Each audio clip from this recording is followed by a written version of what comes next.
Vitamine V, le coaching commercial vitaminé avec Alain Mulleris.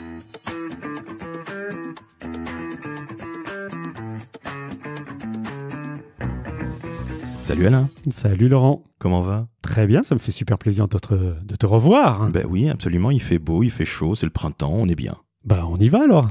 Eh ben on y va. Alors Alain, je vais te parler aujourd'hui d'un truc qui me fait vraiment mal au cœur. Aïe. Oui, la prospection. Comment, toi, tu n'aimes pas la prospection? C'est pas que j'aime pas la prospection, c'est que la prospection téléphonique, les objections, ça me fait mal, ça me fait peur, je suis pas conditionné. Tu veux dire que tu prends l'objection téléphonique que tu reçois contre toi, c'est ça? Je le prends de manière très perso et je n'aime pas me prendre des murs dans la figure. Ça, c'est assez humain, hein. Je connais peu de personnes qui aiment se prendre des murs, qui aiment se prendre des portes. Trop aimable, ça me fait tellement plaisir que tu me dis ça, je suis ravi. Donc en fait, tu es, cher Laurent, comme 100% des commerciaux. Tu n'aimes pas le refus. Alors je n'aime pas le refus parce que ça me fait perdre des commissions, ça me fait perdre du business. Et puis, ma petite personne formidable se dit « Mais tu n'as pas été à la hauteur, mon Lolo ». Alors ça, c'est l'écueil. C'est l'écueil du commercial, tu vois. En fait, un commercial, il a comment te dire, il a la couenne épaisse, il a du cuir. Il sait prendre quelques portes. Et même pas peur et même pas mal. Des Superman, des Superwoman. Sans parler de Superman, Superwoman, je veux simplement te dire que quand tu es commercial, ton quotidien, c'est de temps en temps d'ouvrir des portes et de temps en temps tomber sur des portes fermées. Par contre, le job du commercial, c'est quoi qu'il arrive, pousser les portes et faire qu'elles s'ouvrent. Bon d'accord, pousser les portes c'est très bien, faire qu'elles s'ouvrent c'est très bien, mais quand on se les prend en pleine tête, parce que des fois on tombe sur des portes saloon, c'est pas évident. Porte saloon, effectivement, ça fait mal et en plus ça fait mal plusieurs fois.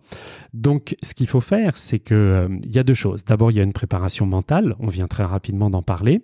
C'est comprendre que lorsque tu es commercial et que tu prends une porte, une veste, ça n'a rien de personnel. Dis-toi bien une chose, au moment où tu appelles quelqu'un, tu prends ton téléphone et tu contactes une personne qui est un client potentiel, cette personne ne te connaît pas. Donc qu'elle te dise oui, ça fait plaisir, mais c'est pas personnel. Qu'elle te dise non, ça fait pas plaisir et c'est toujours pas personnel. Je me mets à la place du commercial qui parfois a un peu de mal à atteindre ses objectifs et qui doit passer toute une salve d'appels et qui à chaque fois qu'il prend un non ou quelqu'un qui est pas très sympathique, il prend ça mais vraiment de manière très très très perso, limite il a envie de pleurer.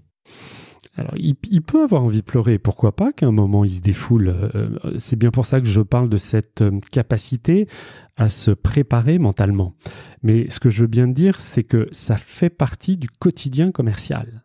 C'est-à-dire que le commercial connaît dans la même journée et des succès et des défaites, comme un sportif. Je ne connais pas un sportif qui ne connaît que des succès.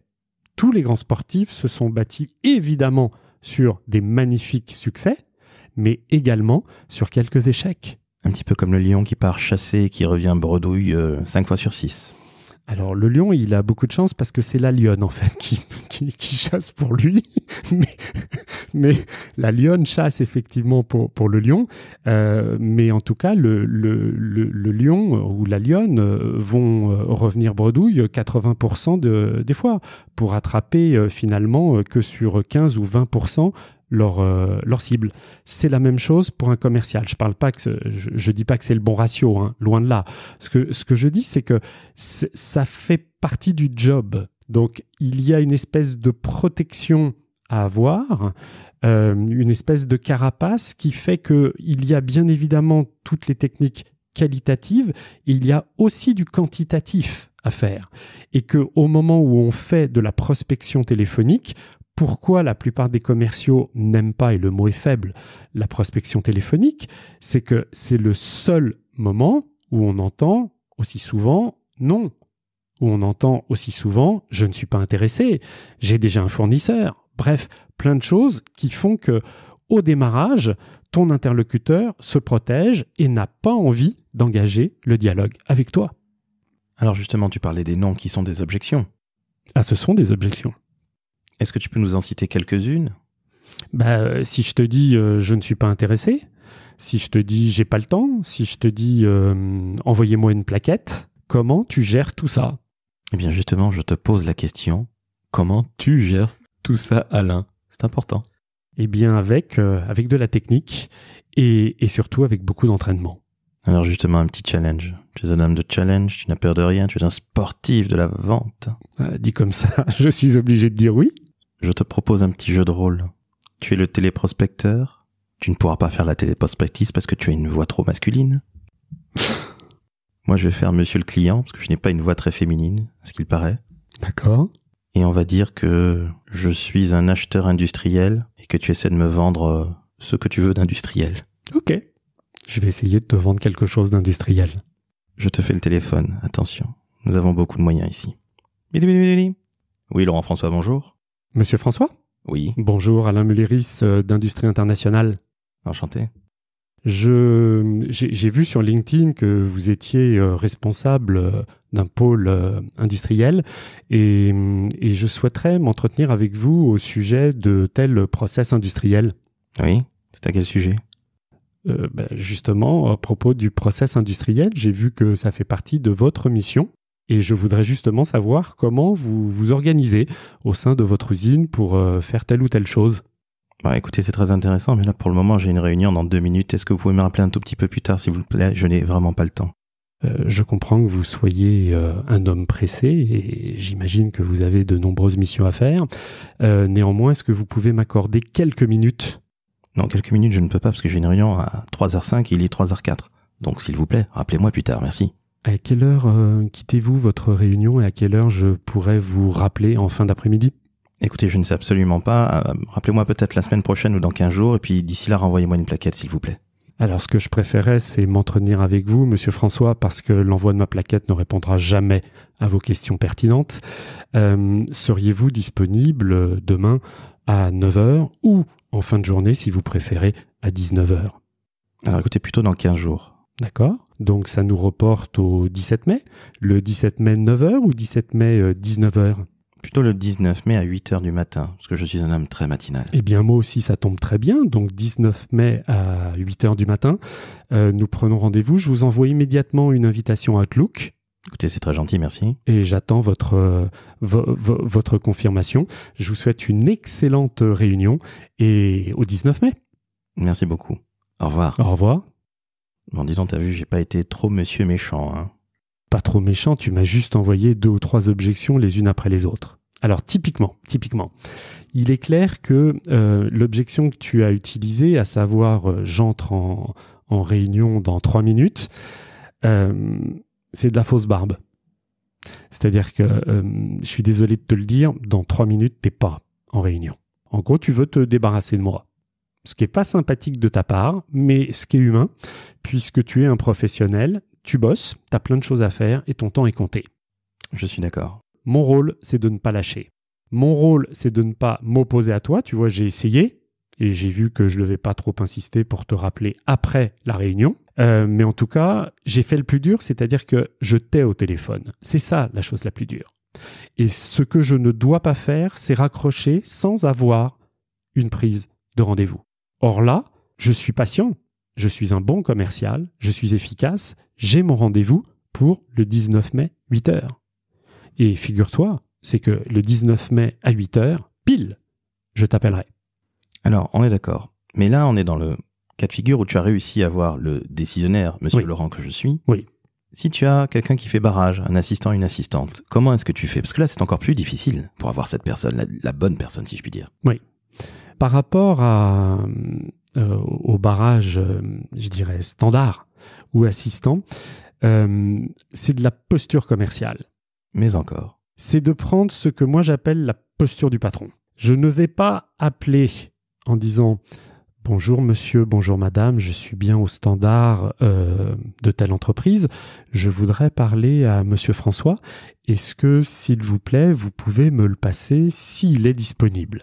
Tu es bien d'accord qu'avec ce type de formulation, il faudra que je passe 1000 ou 1500 appels pour avoir monsieur François. Excusez-moi, vous demandez pardon. Voilà. Je vais appeler en disant « Bonjour, Alain de Tartampion Industrie. Monsieur François attend mon appel. Vous pouvez me le passer ?» Tu dis même pas s'il vous plaît. Non, je suis un patron, je suis rapide. Tu peux évidemment être poli, hein. Je dis simplement qu'il faut être direct.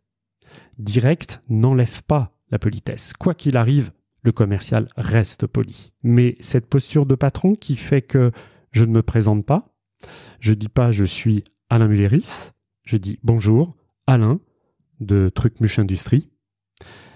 Monsieur François attend mon appel, ou il attend mon appel à 15h, et évidemment j'appelle à 15h.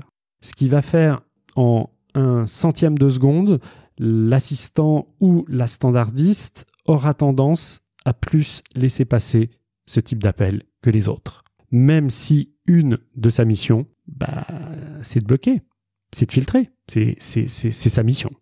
Moi, ma mission en tant que commercial, c'est de passer outre son barrage. Donc finalement, ta posture est extrêmement importante. Le ton de communication, si je puis dire, est extrêmement important. Absolument. C'est un peu l'acteur studio, tout ça. Oui, il y a un côté mise en scène, évidemment. Il y a un côté mental, parce que tu comprends bien que pour avoir cette posture comportementale qui est de dire bonjour Alain, Monsieur François attend mon appel, quelque part j'endosse un rôle. Mais c'est efficace et ça me permet de passer un premier écueil. Ensuite, il y aura réellement l'appel téléphonique de prospection, puisque Monsieur François va décrocher. Et là, je serai face à l'interlocuteur que je cherche à avoir. Et là, par contre, tu as un autre ton, beaucoup moins directif, évidemment. Évidemment. Donc, c'est cette faculté de changer de comportement en 1/10 de seconde. Et tu comprends bien que pour avoir cette posture de patron, certains commerciaux vont être hyper à l'aise avec cette directivité. Pour d'autres, il va falloir réellement apprendre, expérimenter et s'entraîner. Donc finalement, je disais que c'était l'acteur studio, mais c'est exactement comme un sportif ou justement un acteur. Il faut pratiquer. Practice makes perfect. Je ne saurais mieux le dire avec un tel accent. Écoute, je te remercie pour mon British accent. C'est parce que je bois énormément de thé. Je crois, Alain, qu'on a fait le tour de cette première question des objections en prospection téléphonique. Sure. Quel talent, quel anglais. Bravo. What else? Chers amis, cher Alain, chères auditrices, chers auditeurs. Vitamine V, c'est vraiment le podcast qu'il faut écouter si on veut, quelque part, casser les barrages déjà au téléphone. Nous allons revenir très bientôt avec un nouvel épisode où là, nous ferons un magnifique jeu de rôle avec moi-même qui vais jouer le client lors d'un rendez-vous physique ou en visio et Alain jouera toujours machin industriel international. Je vais immédiatement me préparer. Va te préparer. À très bientôt, chères auditrices et chers auditeurs, et je vous le rappelle, on met tout de suite 5 étoiles sur Apple Podcast. À bientôt, Alain. À bientôt.